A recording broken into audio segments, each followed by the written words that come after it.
There are two kinds of Jews, religious Jews, out there. There are people who do the mitzvot and they follow the laws of the Torah, but before they do certain mitzvah, they look at the convenience for themselves. What are they going to gain from that? How much reward eventually I'm going to receive in this life and in afterlife? And not that they don't follow the mitzvah, they ended up doing the mitzvah. But there is another kind of Jews that trying to do everything for the sake of heaven, which is a completely different level in the mitzvah.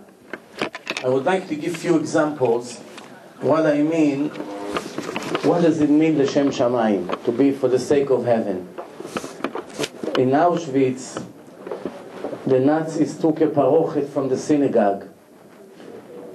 The parochet, the cover of the Sefer Torah ark, it says, Ze ashar la'Hashem tzadikim yavou bo.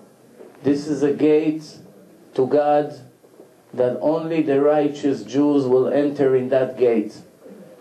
Moment before they took our grandparents to Olam Haba, to the world to come, they put a gate over there and they made fun of them. And they say, here, you see your mitzvah, your Torah, your religion, where is it leading you to? To hell, to this place, to the fire, to the gas chambers. They thought, we're gonna humiliate the Jews so bad, not only we kill them physically, we'll destroy them mentally.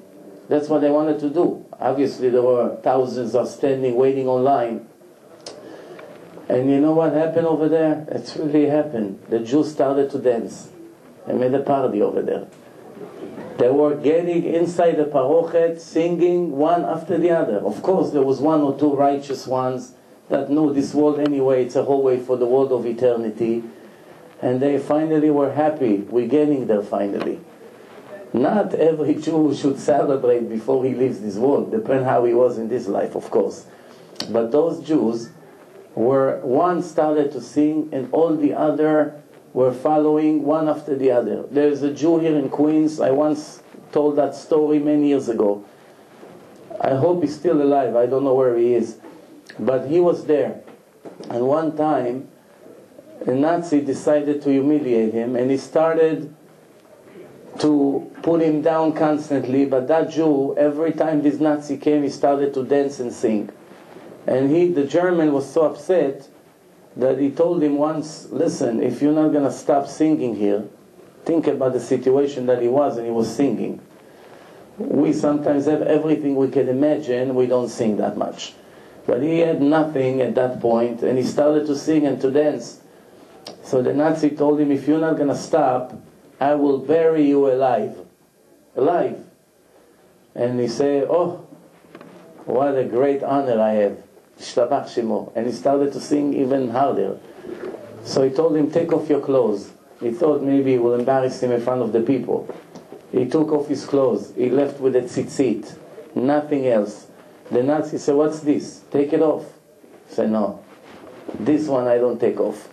He said, what do you mean? Oh, you already took off everything. He said, no. This one I don't take off. He said, why? Why do you care about this so much? You already agreed for everything I told you.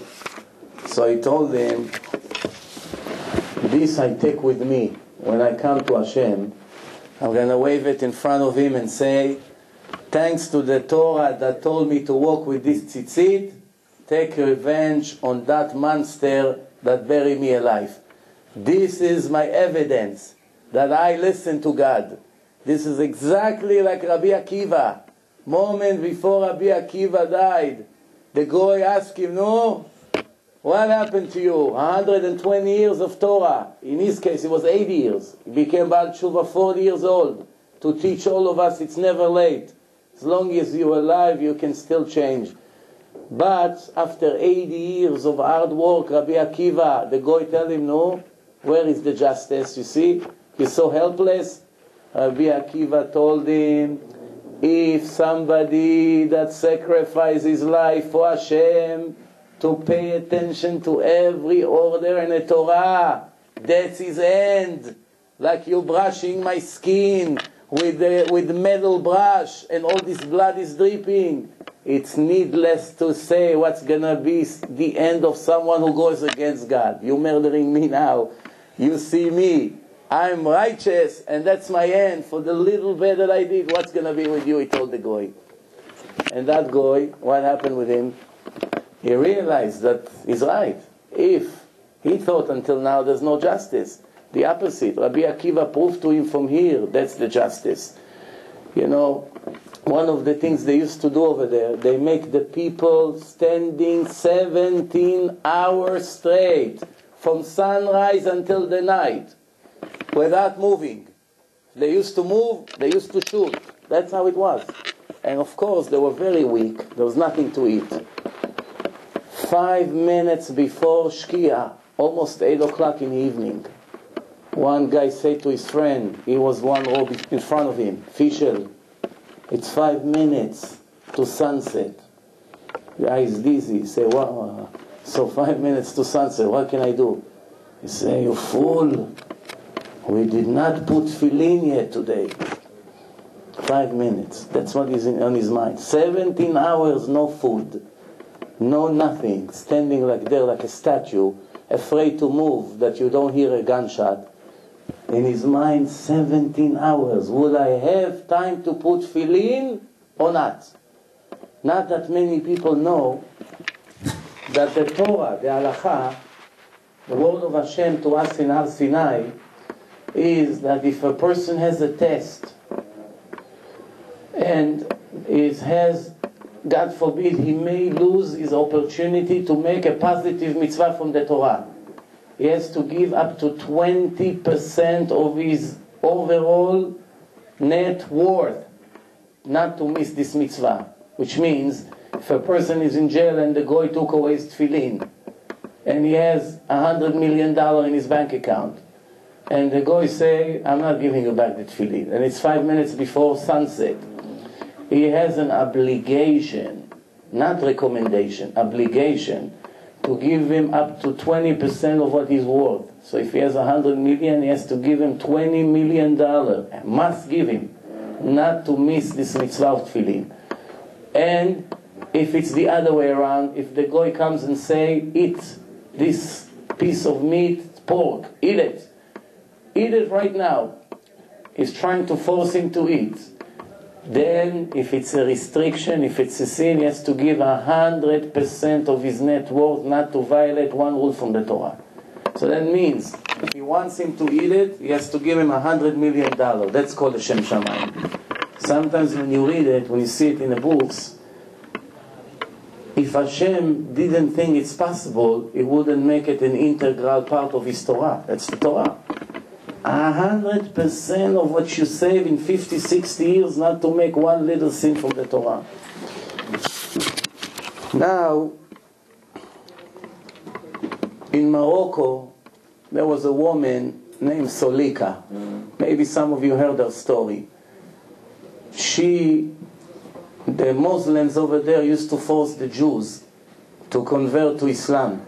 Just before I came here today, I got an email from a Muslim woman that dating a Jew. They want to get married, but now they watch my website, some of the lectures, and she got scared.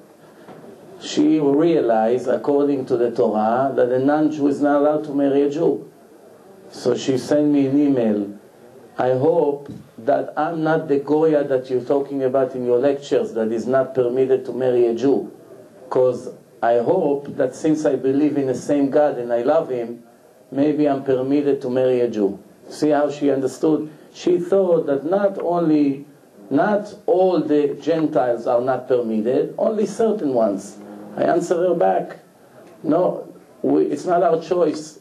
God told us, you are my children, you belong to my nation, you are separate from all the nations. Whether we like it or not, it's besides the point. Besides the point, this Solika in Morocco, the prince took her and wanted to marry her. And the Muslims don't marry anyone until he converts to Islam. They try to force her to convert. They come every day to the house. No, No, the prince is waiting. You'll have everything. You'll have a palace, servants. You'll be the queen of Morocco eventually. What can be greater than that? We'll be nice to your people, to your family. We won't hurt anyone. Just convert. She refused. They gave her a due date. It's a true story. Her grave is still there. Even Muslims are praying in her grave today. They know who she was, with stories, tradition. They gave her a due date. And the due date, she refused to convert. They tie her to a horse. And they say the horse begins to run now. And remember, there was in a time that there was no roads like today. It was full of stones and sands and thorns. They say once we'll give the horse the order, it will be too late to stop it. You're going to be hurt badly. Please change your mind before it's too late. The prince wants her. He doesn't want to see her suffering. He just hopes that she's going to change her mind. She said no. She says Shema Israel, the horse begins to run. After 5 minutes, that her whole body is tear apart with bloods and wounds, she screams, stop the horse. All the Muslims over there were very happy. They said, finally we broke her spirits. She said, can I get a safety pin? Safety pin? She said, yes, just one safety pin. So, let's give her a safety pin. She took a safety pin and she took her skirt that was flying in the wind while the horse was carrying her. She didn't want people to look at her. It's not modest. She tied her skirt into her skin. You know the pain. I don't have to tell you the pain. And now she said the horse can continue to run. These were our grandmothers only 2 or 3 generations ago. If the Jewish nation would be educated in the background, in all the generations that we had here, you'll be so proud who were our grandparents. It's amazing. The more you read, the more you get amazed. And it's not so much our fault, we came to this century. It's too easy for us. That's why we complain. Hillel HaZaken, the Gemara says, one time he came home and he heard people are screaming in his neighborhood. He told his student, for sure, it's not in my house. The Gemara says, if a person comes home and he hears something happen, if he begins to pray and say, please God, I hope it's not in my home, it's too late. If it's in his home, it happened already. What's the point of praying now? It's too late. You should have prayed maybe before. But the Gemara said that Hillel, the president of Israel, was the most humble person of that generation. The most humble. And the Gemara said, how was he so sure? Why did he brag and say, for sure it's not in my home? He's guaranteed to himself that it's such a perfect, righteous person that he's not worried that maybe something bad happened in his home. The Gemara says, no, that's not the explanation of this Gemara. The Gemara says, he educated his children and his wife never to complain once in their life. So he knew no matter what happened in our house, nobody cry and scream over there. No matter what. That's why it cannot be in my house. Understand the difference? Not because he thought, I'm so righteous, nothing can happen to me. Not that.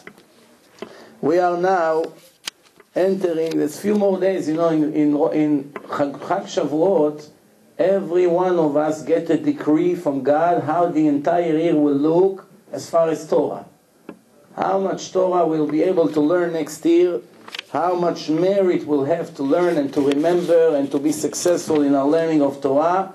It's going to be determined in Chag Shavuot, which is the entire night. We stay up, we learn seriously all night, hopefully without spending time on speaking nonsense and all kinds of things that are not relevant to Torah. I want to encourage each one of you, take advantage on that holy night. The reason that we are up all night is because the nation of Israel went to sleep when the Torah was about to arrive.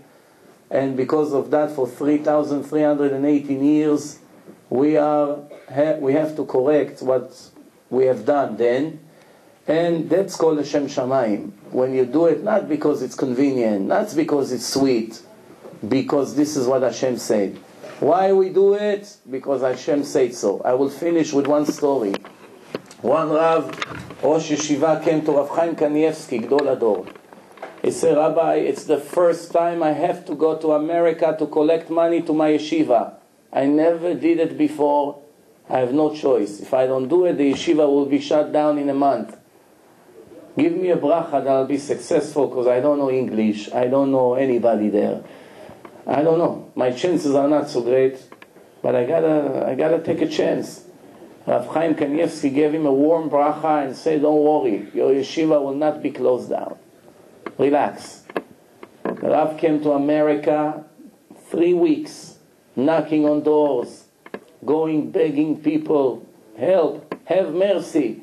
It's a big mitzvah to donate to the Torah. Be a part of the mitzvah we have. No, business is slow. Come back next year. I'm not home. He calls him from the window. Rabbi, I'm not home now.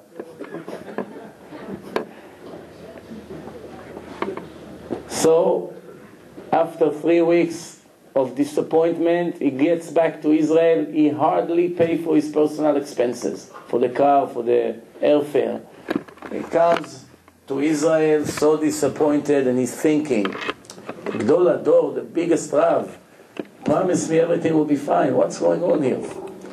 A week after, somebody comes to call him. Rav Chaim Kanievsky wants to see you. Wants to see me? He goes right away to the Rav. It's in Bnei Brak. He gets to the Rav says, here is a check for you. He looks at the check, $50,000. If he would collect half of it in America, I would be very happy. So, what's this? So somebody just came to me this morning, and he wanted me to recommend him a yeshiva that needs really his money. And I told him that your yeshiva needs this money. He didn't even ask him if he did well in America or not. Just hand him the check. The Rav asked him a question. We have to learn a lot from the answer, each one of us, about our entire life. He told him, Rabbi, I left my wife and my children. I left my student for 3 weeks. I went to a foreign country. I suffered. I slept in different places. I had to take buses to make mistakes. So much aggravation. I didn't know where to get food. There were hours every day I was hungry. Don't know where I can get kosher food. And I came out with nothing. And then you tell me that my salvation was across the street, 2 blocks away from my yeshiva? What? It doesn't make sense to me. Rav Chaim Kanievsky told him, if you wouldn't go to America and you wouldn't suffer for 3 weeks and pass the test that Hashem put in front of you, you wouldn't receive this $50,000 check across the street.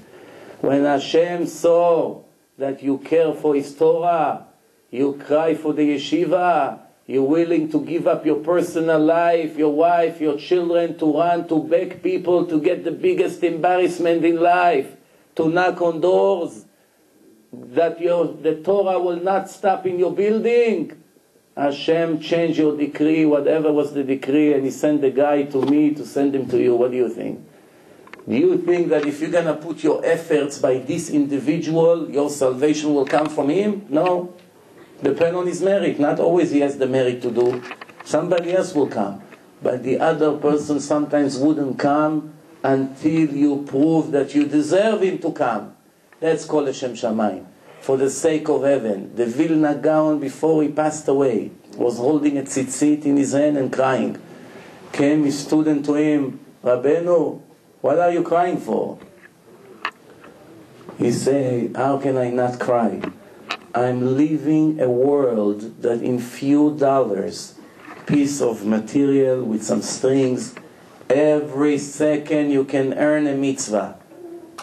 Once I died, I'm not going to earn it anymore. How can I not cry?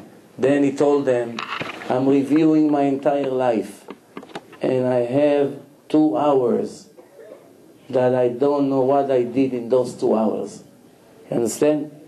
2 hours in his entire life that he messed up, maybe.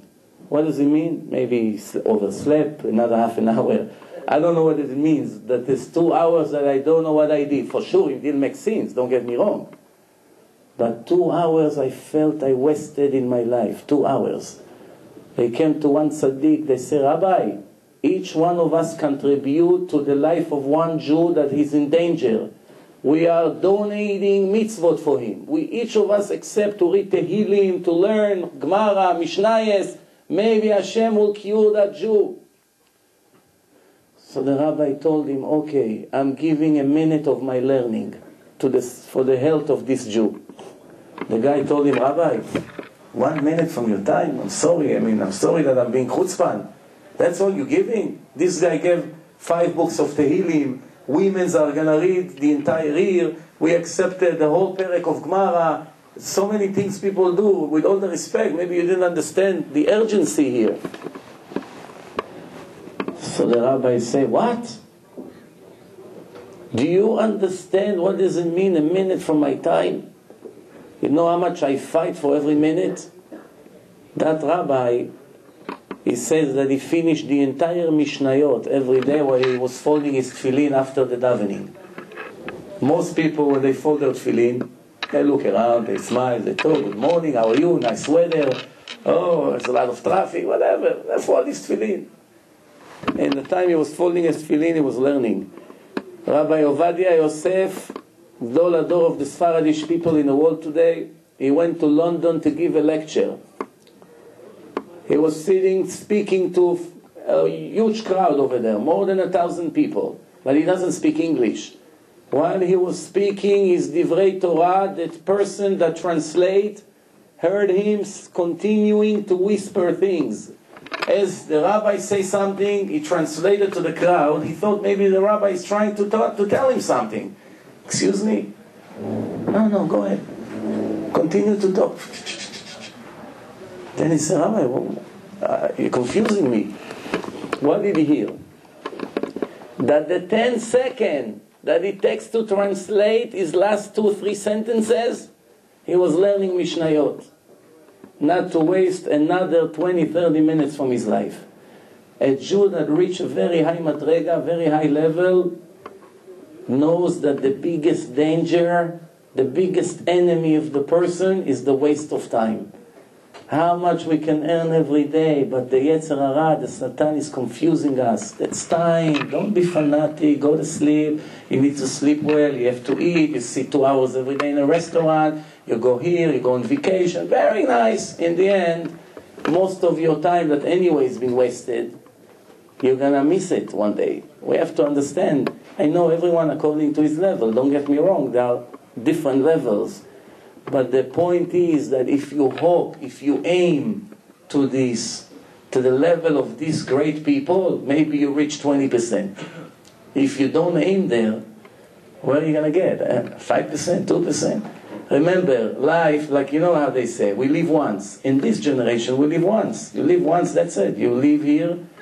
Someone who cook in Erev Shabbos will have what to eat on Shabbos. What's the difference? What does it mean? I always thought that the Gemara wants to teach us that if you made chulent or savor, whatever you made on Friday, you put it on a blech, you're going to have what to eat tomorrow morning. Then one day I woke up and I realized that it's nonsense, this thought. You don't need Gemara for this. Every fool in kindergarten knows it. You put chulent on a blech, you have what to eat tomorrow. Yeah, for this, the Gemara didn't bother to write such a thing. What's the secret here? Erev Shabbos is this world. This world is 6,000 years. Like 6 days of the creation. And the 7th day, Shabbat Vainafash, it's a spiritual day. Why 7? The Maharal said, 7, it's a sign of getting out of the material world. Everything in this world has 6 dimensions. South, north, west, east, up and down. 7 symbolize going out of the material. No connection to material anymore. Now you are spiritual 100%. That's why 7, this cycle of 7. 7 means leaving this world which is temporary, it's a place of a test, and entering a place of eternity that is not limited to material. Remember, Albert Einstein said, whenever you have material, you have time. If there's no material, there's no time. Not that many people knows that the Ramban 700 years before him also said it. But not the entire world knew who the Ramban was. Albert Einstein in this generation became very famous, so he got credit for that. But the Torah and Chazal, and especially the Ramban, spoke about it clearly, that this place has time because it has material, but that's not the time to speak about it. I would like to wish everyone, Bezrat Hashem, a great entry to Chag Shavuot, one of the 3 regalim. It's very special, very holy. Please take advantage of that time. It's preparation for accepting the Torah. Bezrat Hashem, Hashem will have mercy on us, will have the merit to learn Torah, to keep the Torah, and to be very successful. Thank you very much.